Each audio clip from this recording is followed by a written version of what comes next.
पडती लावून एखाद्या महिला आरोपीला ट्रान्सफर केलं. पण आम्ही तेच म्हणतो आहोत की एकंदरीतच सगळं संशयास्पद आहे ना. तुम्हाला एवढी घाई करायची गरजच नव्हती.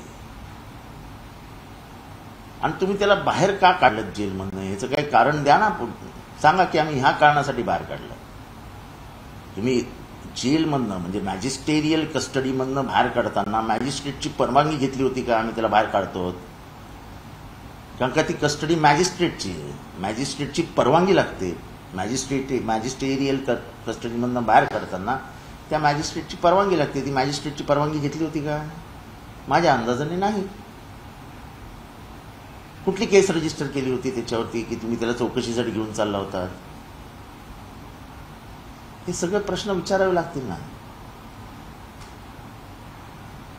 आणि एवढी घाई का लागली तुम्हाला? तुम्ही आपटे आणि कोण दुसरे फरार आहेत त्यांना शोधायचं काही थांगपत्ता आतापत्ता लागत नाही. आणि त्याच्या आधीच प्रश्न न्यायाचा असता तर तुम्ही फास्ट कोर्ट तयार केलं असतं. चार्जशीट 30 दिवसात तयार केली असती, 60 दिवसात केस संपवली असती आणि न्याय झाला असता. तो योग्य झाला असता. असा हा न्याय नाहीच आहे. परंतु सर त्या ऑडिओ क्लिप मधून एक स्पष्ट होतंय की हजरत शहा बाबाची जी दर्गा आहे त्या दर्ग्याच्या 50 मीटर अंतरावरती संपूर्ण हा जो एन्काउंटर आहे तो झालेला आहे. परंतु पोलिसांनी एक वेगळी जागा आयडेंटिफाईड केली आहे आणि सीआयडीने एक वेगळी जागा आयडेंटिफाईड केली. आता त्यांच्यातच असं आहे की एखादा कथानक लिहिताना त्याच्यात चुका झाल्या तर पिक्चर फ्लॉप होतो ना.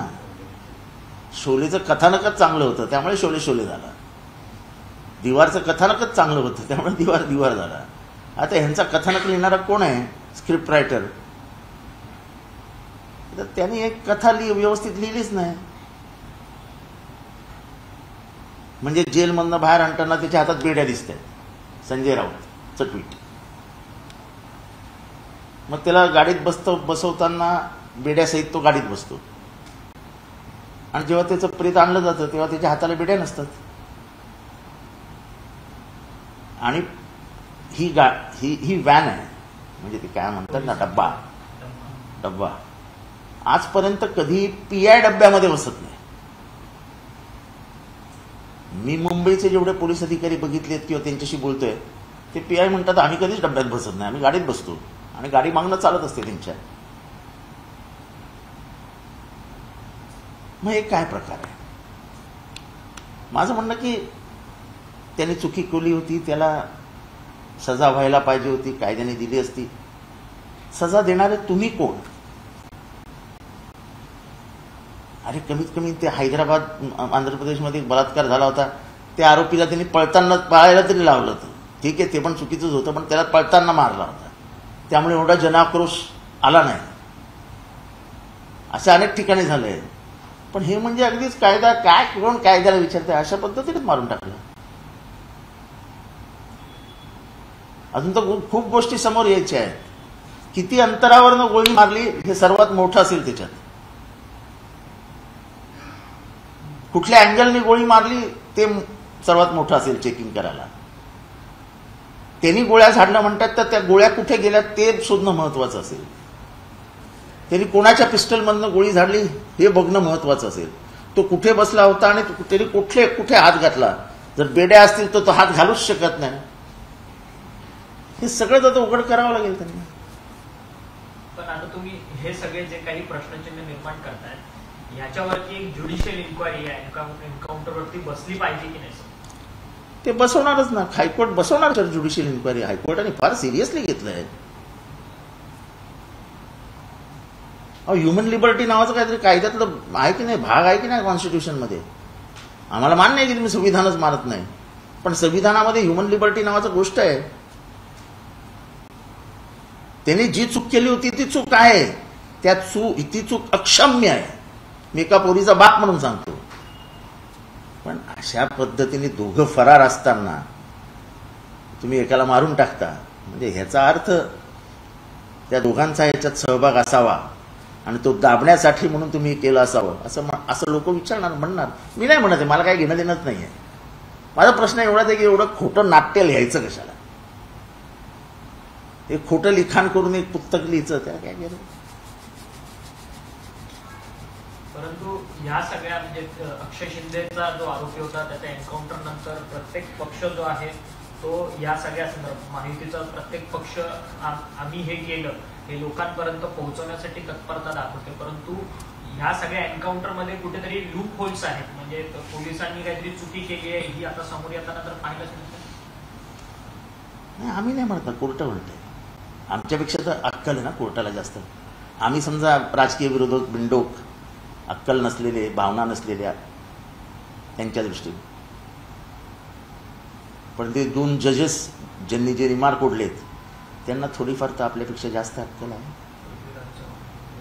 नाही, मी नाव कोणाचंच घेणार नाही. त्यांना थोडीफार आपल्यापेक्षा जास्त अक्कल आहे म्हणून ते हायकोर्टमध्ये जज आहेत ना.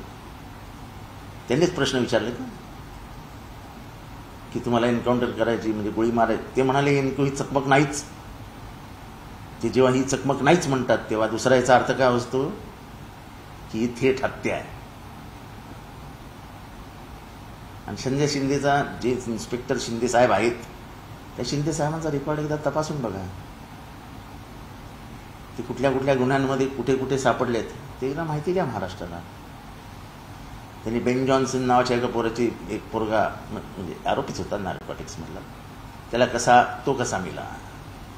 तो विजय पालंडे नावाचा एक प्रसिद्ध गुंड आहे, त्याला पळण्यासाठी कशी मदत केली. अशा सुरस कहाण्या आहेत या संजय शिंदे साहेबांच्या.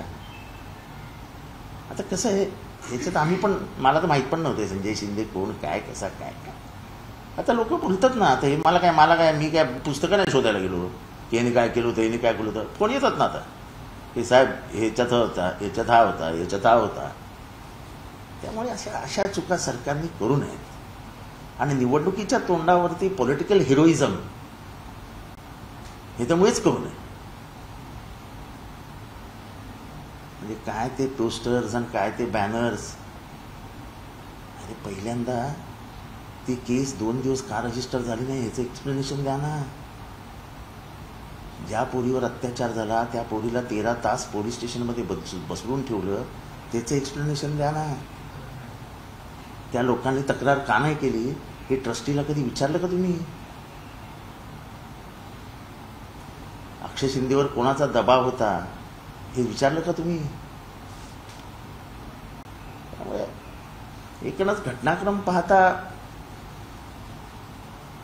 डॉक्टर बाबासाहेब आंबेडकरच्या संविधानामध्ये लिहिलेलं की everybody is equal in front of law. मी नेहमी म्हणतो nobody is equal in front of law all are unequal. ज्यांचे वशिले मोठे त्यांच्यासाठी कायदा वेगळा असतो. त्यामुळे आपल्या बाबतीत तेच झालं, वशिले मोठे. अक्षय शिंदे याचा मृतदेह देखील आता दफन करण्यासाठी खूप टाळाटाळ जी आहे ती होत असताना त्याच्यात मला काही बोलायचं नाहीये. ठीक आहे, तर पोलीस आणि सरकार जे काय ठरवेल ते करेल, त्याच्यामध्ये आपल्याला काय करायचं. तर अजून एक वेगळा विषय होता.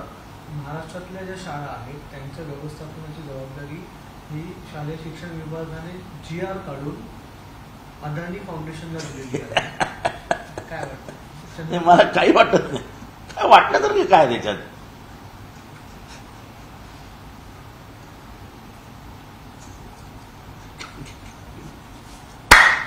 काही बोलायचं नाही. तुम्ही काल अजून एक ट्विट केलेलं आहे. अजित पवार यांची तुमसरला, भंडारा गोंदिया तुमसरला सभा होती, त्यावेळेस महिलांना पैसे वाटून त्या संपूर्ण सभेत बोलवलं गेलेलं होतं. अशा पद्धतीचं तुम्ही ट्विट केलं आणि सोशल मीडियावरती व्हायरल झाले पैसे. असं आहे की मला तुमसरून व्हिडिओ आला. मी विचारलं काय रे, ते म्हणायचं डोकंच जमत नव्हती म्हणून पैसे वाटले. आता ही परिस्थिती खरी आहे ना. लोकांना नाही पटत आहे. तुमचा एकंदर राज्यकारभारच लोकांना पटलेला नाही. तुम्ही ज्या पद्धतीने सत्तेत आलात ते लोकांच्या पचनी अजूनही पडत नाहीये. एका म्हाताऱ्या काकाला धक्का मारून घराच्या बाहेर काढायचं आणि त्याच्या हातातलं घड्याळ चोरून न्यायचं हे लोकांना नाही पटत.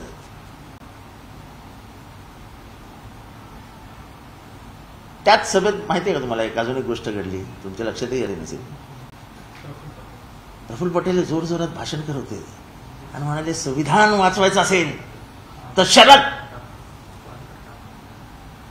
त्यांना काय म्हणायचं होतं की संविधान फक्त शरद पवार वाचवू शकतात.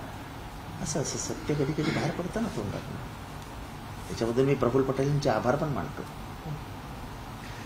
काल शरद पवारांनीच एक भाषणामध्ये असं म्हटलेलं आहे की रोहितची 5 वर्ष तुमच्या सेवेसाठी आणि त्यानंतरची वर्ष ही महाराष्ट्राची सेवा करण्यासाठी आहे. शरद पवारांकडून रोहित पवारांना मोठी जबाबदारी देण्याचे काही संकेत मिळालेले आहेत. शरद पवार काय बोलतात, ते कोणासाठी काय बोलतात, कोणाला ते महाराष्ट्रात आणू इच्छितात, आपल्याला त्याच्याशी काय करायचं. आपण त्यांची मनोभावे सेवा केली आहे, कुठला स्वार्थ न बाळगता सेवा केली आहे. आणि मला ते कुठे आणतायत, कुठे नेत आहेत, कुठे पोचवतायत, मला काय करायचं त्याच्याशी. मी त्यांचा निस्सीम भक्त आहे. भक्त त्यांचा नाही, त्यांच्या विचारांचा भक्त. इतके प्रगल्भ पुरोगामी विचार या महाराष्ट्रात परत कधीच कोणाच्या कडे असणार नाही. सर, काल मागची जी कॅबिनेट झाली त्या कॅबिनेटच्या बैठकीमध्ये वित्त विभागाकडनं संपूर्ण एक कॅबिनेटला एक नोट लिहिण्यात आली आहे की खरं तर सरकारकडे माझा फोन कुठे रे? सरकारकडे म्हणजे शासकीय योजनांकरता पैसे शिल्लक राहिलेले नाही. त्यातच आता क्रीडा विभागाकडनं जर 1710 कोटींचा प्रस्ताव आला तर तो मंत्रिमंडळाच्या शिफारशीनुसार आम्ही मंजूर तर करतोय, परंतु आर्थिक बोजा राज्यावरती खूप मोठ्या प्रमाणात वाढलाय असं त्यांचं म्हणणं आहे त्या नोटवरती. सर, मी ते नोट वाचली, खूपच धक्कादायक आहे. म्हणजे त्यातनं स्पष्ट होतंय की स्वतः वित्त विभागच कबूल करते की आर्थिक परिस्थिती महाराष्ट्राची बरी नाही. जेव्हा वित्त विभाग अशा प्रकारची नोट पाठवतो कॅबिनेटला, कारण का कॅबिनेटचा निर्णय मान्य करणं हे क्रमप्राप्त आहे, म्हणजे त्याला काय इलाजच नाही त्यांच्याकडे. पण जेव्हा महाराष्ट्राची सत्य परिस्थिती, आर्थिक परिस्थिती ही जेव्हा वित्त विभाग मांडतोय तेव्हा महाराष्ट्राच्या जनतेनेही बघावं की काय परिस्थिती आहे. जानेवारीपासून शासकीय नोकऱ्यांना पगारच मिळणार नाही. म्हणजे जो कोणी सत्तेत येईल त्याला सत्ता सांभाळताना अक्षरशः म्हणजे लंगडी घालावी लागेल, इतकं लंगडं घडून ठेवलंय अर्थव्यवस्था. आता अर्थव्यवस्थेची परिस्थिती असताना महाराष्ट्र कसा ते चालवणारे देवास ठाऊक. राज ठाकरे देखील अमरावतीच्या दौऱ्यावरती आहेत. त्यांनी देखील पत्रकारांशी अनौपचारिक गप्पा मारताना त्यांनी देखील हीच परिस्थिती पत्रकारांशी मांडून दाखवली की खरं तर लाडकी बहीण योजना ही काय अर्थव्यवस्थेला पूरक अशी योजना नाहीये. राज ठाकरे जानेवारी महिन्यापासून शासकीय अधिकाऱ्यांचे, पगारदारांचे, नोकरांचे पगार देखील काढणं म्हणजे फार टाळाटाळ होऊन जाईल. आर्थिक बोजा सरकारवरती. मला त्यांच्यावर प्रश्न विचारतो, ते उद्या काय बोलतील सांगता येत नाही. आज असं बोलतील, उद्या बोलतील नाही सर्वात चांगली योजना होती आणि त्याच्याने पैसे पण येणार आहेत. तर त्यांच्याबद्दल मला प्रश्न विचारू नका, मला त्यांच्याबद्दल काही बोलायचं. निवडणूक आयोगामध्ये खरं तर शरदचंद्र पवार तुमच्या पक्षाला खरं तर निवडणूक आयोगाने एक वेगळं चिन्ह दिलं, परंतु तुमचं जे ओरिजिनल चिन्ह होतं घड्याळ ते अजित पवार यांच्या राष्ट्रवादी पक्षाला दिलंय. त्याच्या संदर्भात तुम्ही निवडणूक. माझं म्हणणं सरळ आहे की माझ्या बापाने ज्या पोराला जन्म दिला तो दुसऱ्याच्या मांडीवर जाऊन दूध पिणार काय?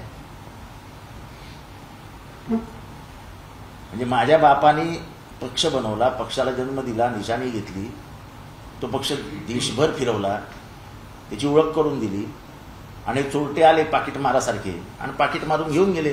ते ट्रेनमध्ये घड्याळ मारतात ना आणि मिरवतात ते घड्याळ घालून. हे एवढे बोलतात ना आमचं दैवत, आमचं दैवत. त्या दैवताला सर्वात जास्त यातना काय आहेत तर माझं घड्याळ चोरून गेलं, माझा पक्ष चोरून गेला, जो मी कष्टाने बनवला. तो काय कष्टाने अजित पवारांनी बनवला नव्हता, सगळ्यांचे कष्ट होते त्याच्यात, पण सर्वात जास्त कष्ट शरद पवारांचे होते. जेव्हा त्यांनी काँग्रेस सोडली, काँग्रेसचे 2 हात केले, काय बोलायचं. पंतप्रधान नरेंद्र मोदी यांच्या हस्ते अनेक उद्घाटन सोहळे राज्यामध्ये होतात आहेत व्हिडिओ कॉन्फरन्सिंगच्या द्वारे, कारण की त्यांचा नियोजित दौरा होता तो रद्द झालेला. परंतु आज पंतप्रधान नरेंद्र मोदी सोलापूर विमानतळाचं उद्घाटन करतात आहेत. परंतु त्या संपूर्ण उद्घाटन समारंभाला महायुतीच्या नेत्यांची पाठ फिरवलेली पाहायला मिळते. फक्त 2 महायुतीचे आमदारच त्या कार्यक्रम सोहळ्याला उपस्थित आहेत. 11 आमदार त्या संपूर्ण सोहळ्याला अनुपस्थित आहेत. कसं पाहताय? काय नाही, कंटाळा असेल तीस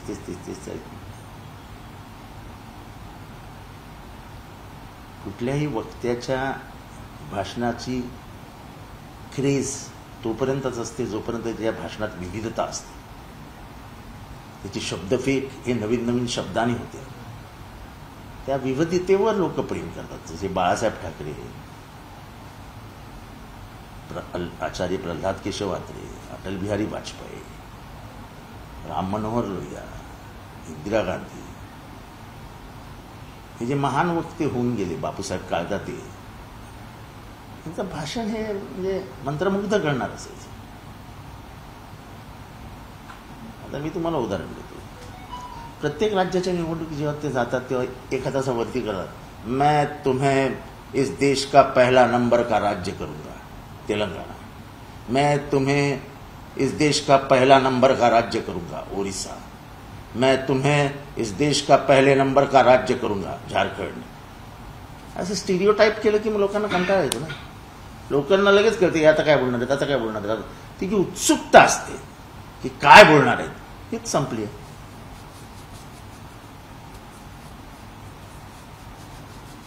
आनंद दिघेंची हत्या झाली आहे हे संपूर्ण ठाण्याला माहिती आहे असं संजय शिरसाट म्हणतात. या राजकीय स्टेटमेंटकडे कसं पाहता? कारण की या स्टेटमेंटमुळे पुन्हा अराजकता राज्यात पुन्हा ठाण्यात निर्माण होईल. काही अराजकता होणार नाही. आम्ही दिघे साहेबांना खूप जवळनं बघितलंय, खूप जवळनं बघितलंय. दिघे साहेबांच्या जवळ कोण होतं, किती वर्ष होतं, हे सगळं आम्हालाही माहिती आहे. खूप आतमधल्या स्टोरीज आम्हालाही माहिती आहे. जेव्हा त्यांचा मृत्यू डिक्लेअर केला तेव्हा एकच राजकीय नेता त्या हॉस्पिटलमध्ये होता. एक उद्धव ठाकरे होते, एक राज ठाकरे होते, मिलिंद नार्वेकर होता आणि तिसऱ्या, दुसऱ्या, चौथ्या पक्षातला मी एकमेव तिथे हजर होतो. तेव्हा ह्याच्यावर न बोललेलं बरं. आपल्याला काय करायचं आहे? पिक्चर काढले जात आहेत. ज्यांना पिक्चर बघायचं ते जाऊन बघतील, ज्यांना ते सत्य वाटतं ते सत्य मानतील. आपल्याला सगळंच सत्य माहिती असल्यामुळे आपण आपली जीभ आवरती घ्यावी आणि चुपचुप बसावं. एबीपी माझा, उघडा डोळे बघा नीट.